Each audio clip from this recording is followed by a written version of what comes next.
आपके corrigendum PPO में कौन से अमाउंट को प्लस माइनस करके आपका एक्यूरेट फिगर आप समझ सकते हैं, उसको ऐसे देखिए। और एक पेंशनर का जो कहना है कि 13,86,204 रुपये उनको नहीं मिला, जो कि एक बहुत ही संजीदा इशू है। आज का ये वीडियो जिन भी पेंशनर्स का या फैमिली पेंशनर्स का पेंशन OROP 2 के तहत रिवाइज हुआ है उनके लिए बहुत ज़्यादा महत्वपूर्ण होने जा रहा है दोस्तों। अगर आपको सैनिक पाठशाला की जानकारी अच्छी लगती है, सैनिक पाठशाला में जो चीज़ें मैं आपको बताता हूँ वो लगता है कि आपके लिए काम की है, तो वीडियो को लाइक ज़रूर करें। इस वीडियो को ज़्यादा से ज़्यादा लाइक करें कि ताकि मुझे मोटिवेशन मिले कि हाँ, मैं सही मायने में मैं अच्छे इन्फॉर्मेशन आपको दे रहा हूँ दोस्तों। यानी कि OROP 2 का रिवाइज होने से पहले जो वैल्यू था उसी वैल्यू के हिसाब से उनका कम्यूटेशन का अमाउंट वहाँ है, लेकिन पेंशनर ने ये कहा कि उनको जो अमाउंट वहाँ दिखाया गया है उतना अमाउंट नहीं मिला है, जो कि कहीं ना कहीं अपने आप में एक विरोधाभास है।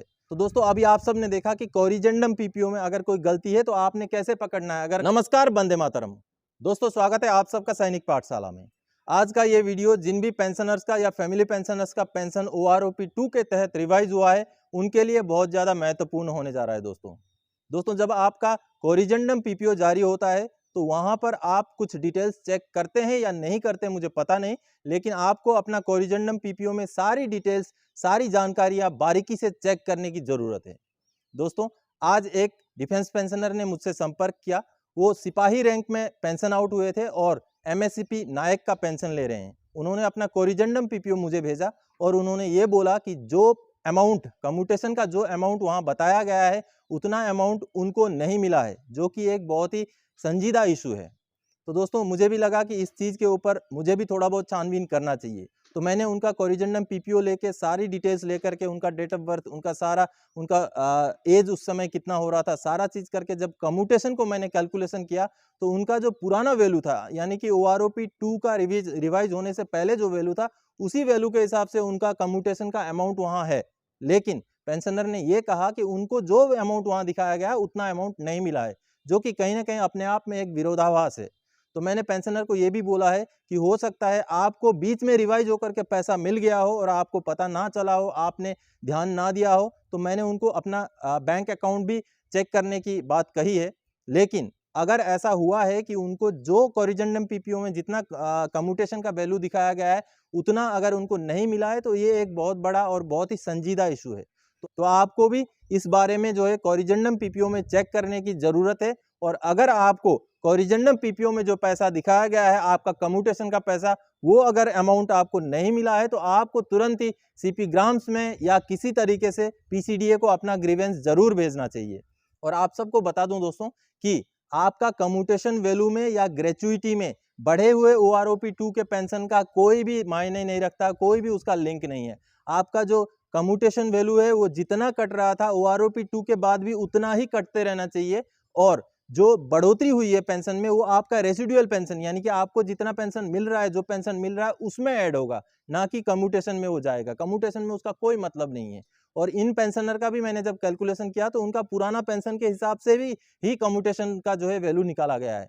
तो आपको मैं उनका PPO दिखा देता हूँ और जो कैलकुलेशन मैंने किया है उसको समझा देता हूँ कि आपको जो है आपका जब कोरिजेंडम पीपीओ आएगा तो कम्यूटेशन के लिए किन चीज़ों को आपने समझना है उसको समझ लीजिए। चलिए कंप्यूटर के स्क्रीन पे जहाँ पर मैं आप सबको समझाता हूँ कि कोरिजेंडम पीपीओ में कम्यूटेशन के लिए आपने क्या समझना है, क्या चेक करना है। तो चलिए दोस्तों आगे बढ़ते हैं।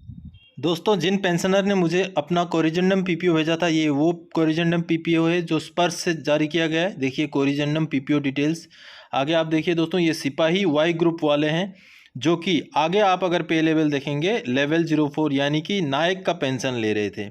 सिपाही रिटायर हुए हैं 17 साल में, लेकिन पेंशन उनको नायक का मिल रहा है क्योंकि वो MSCP नायक का जो है रैंक लेके आए थे। आगे दोस्तों मैं समझाता हूँ कि क्या गलती थी, क्या उसमें कन्फ्यूज़न था, उस चीज़ को आप समझिएगा जो आपके भी बहुत काम आने वाला है। दोस्तों ये देखिए जो पेंशनर है वो डिसेबिलिटी पेंशन ले रहे हैं, यानी कि उनका सर्विस एलिमेंट डिसेबिलिटी एलिमेंट दोनों है।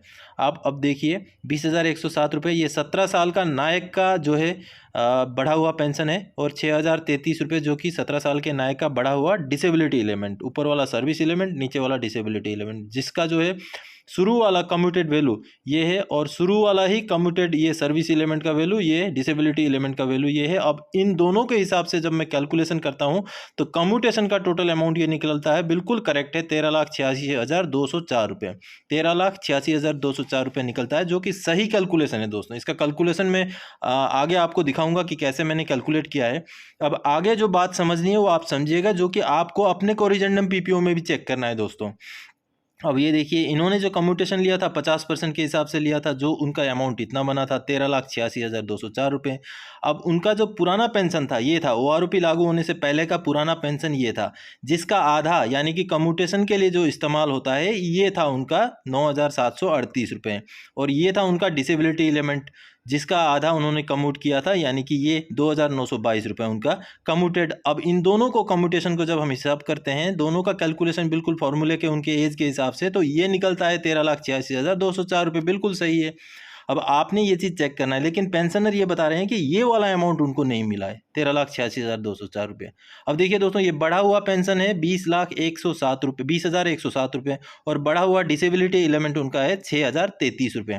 अब दोस्तों, आपने अपने कोरिजेंडम पीपीओ में भी ये चीज़ चेक करना है। जब ये बढ़ा हुआ आपका पेंशन है, यानी कि आपका जो बढ़ा हुआ ओआरओपी 2 के तहत बेसिक पेंशन है, उसमें से आपने अपना सर्विस एलिमेंट जो है माइनस करेंगे, सर्विस एलिमेंट से सर्विस एलिमेंट जो कम्यूटेड वैल्यू उसको माइनस करेंगे, तो ये निकलेगा 10,307 रुपये। आपके केस में दूसरा अमाउंट होगा, लेकिन माइनस उसी को करना है। और अगर आप डिसेबिलिटी एलिमेंट भी मिलता है आपको, तो डिसेबिलिटी एलिमेंट बढ़े हुए से जो कम्यूटेड है उसको माइनस करेंगे, तो ये आपका रेसिडुअल डिसेबिलिटी एलिमेंट निकलेगा, जो कि आपको अपने पीपीओ में कैलकुलेशन करना बहुत ज़रूरी है। अब इन पेंशनर के केस में ये है कि जो 13,86,204 रुपये कम्यूटेड वैल्यू है वो उनको नहीं मिला, ये उनका बताना है। जो कि मैंने उनको बोला है कि बैंक अकाउंट वगैरह वो चेक कर लें, ताकि क्लियर जो है डाटा पता चल सके कि एक्चुअल में उनको नहीं मिला है, तो उनको ग्रीवेंस पक्का डालना चाहिए अगर उनको टोटल कम्यूटेड वैल्यू नहीं मिला है तो।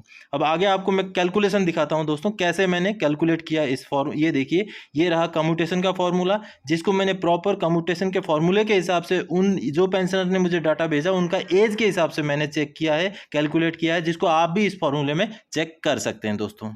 तो दोस्तों, अभी आप सब ने देखा कि कोरिजेंडम पीपीओ में अगर कोई गलती है तो आपने कैसे पकड़ना है, अगर कम्यूटेशन वैल्यू के ऊपर गलती है तो कैसे पकड़ना है। तो आप सब समझ गए होंगे दोस्तों कि आपको अपने कोरिजेंडम पीपीओ में जब कम्यूटेशन का अमाउंट दिखेगा, उस अमाउंट को आपके पुराने पेंशन के हिसाब से भी ही कैलकुलेशन किया हुआ होना चाहिए, ना कि आपके नए पेंशन के हिसाब से। अगर खुदा ना खास्ता गलती से नए पेंशन के हिसाब से भी किया हुआ होता है, तो जितना अमाउंट टोटल निकलता है उतना अमाउंट फिर आपके अकाउंट में आया हुआ भी होना चाहिए।